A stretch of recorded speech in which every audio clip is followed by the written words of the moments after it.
in the Need for Speed series. Many believe that Undercover would be an updated version for Need for Speed Most Wanted, and it would be just as good.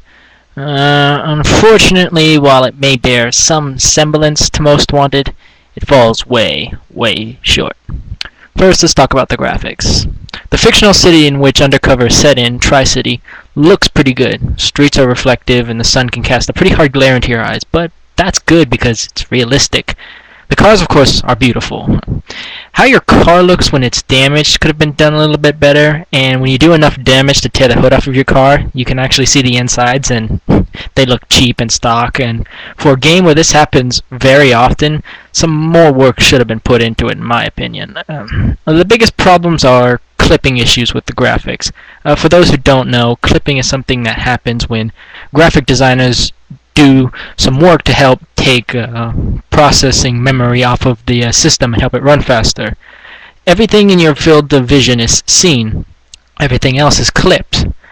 Like, just imagine your own field of vision. Everything behind you, behind your eyes, you can't see.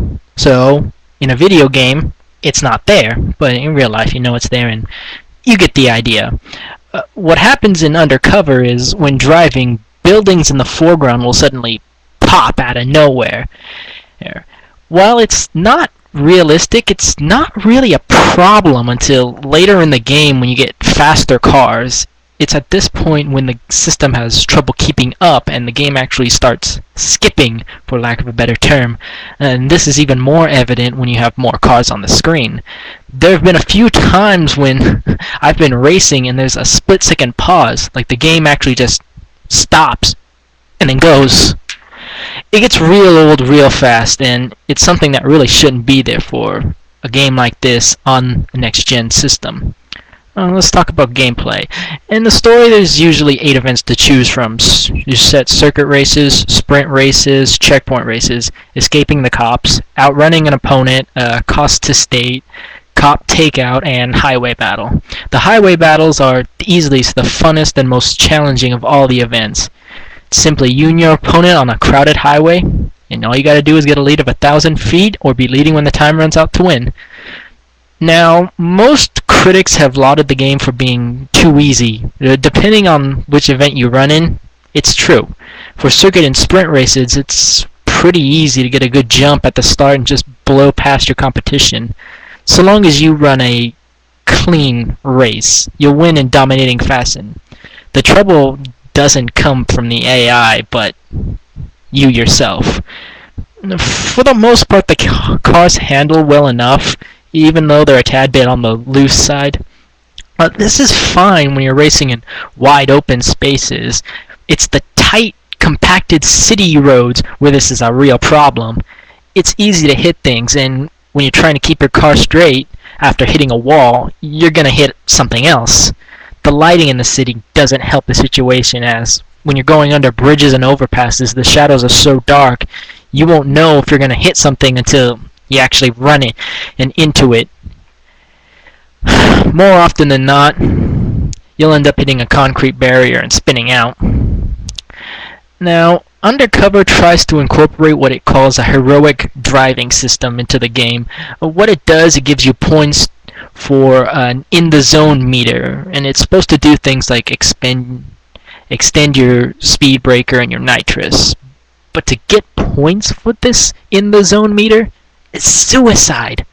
The best way to get points is to try to dodge civilian cars, but more often than not, because of how your car controls, you'll end up hitting the cars and spinning out. So, like I said before, the AI is easy to beat, but it is pretty damn quick to jump on you if you make any mistakes. This is especially evident in the highway battles. It's not going to be uncommon to see a 700-foot lead disappear by just barely nicking the truck in front of you. Sound. The cars sound good. The music, it's pretty random, going back and forth between songs that have words to just instrumental, and it never really seems to fit whatever you're doing. The best sound comes from the cop chatter, and that's really what Need for Speed Just it really shines right there. It's found very real and natural.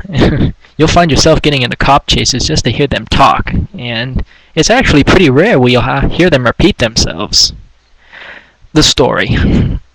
There's a story, and I would talk about it, but it's not worth repeating.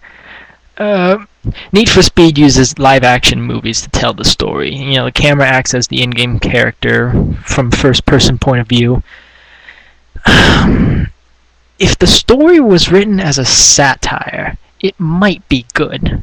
But this is something that's meant to be taken seriously. And because of this, the acting comes off as overdone, the characters are stereotyped and generally lifeless.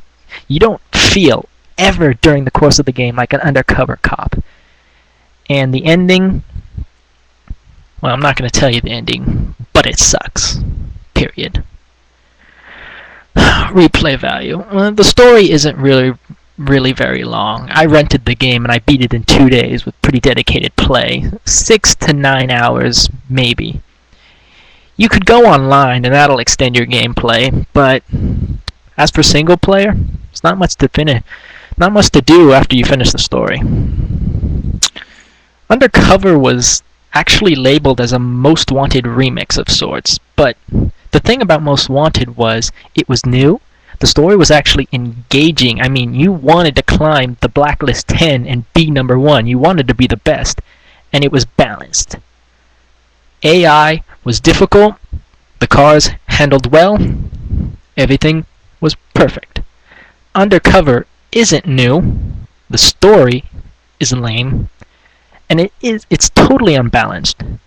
If the AI and the story were better, and if these frame rate issues and clipping issues were fixed, the game could be a lot better. There is some fun to be had in the story mode, but most of the fun will come from online with friends. The Cops and Robbers mode is supposed to be the best mode online, where you get to be both robbers trying to pick up some money and drop it off at some random point on the map, and then you get to be the cops. You have to stop them. But other than that, there's some fun to be had, but not a lot. Hopefully the Need for Speed series will rebound next year. I'd have to give this game a 6.5 out of 10.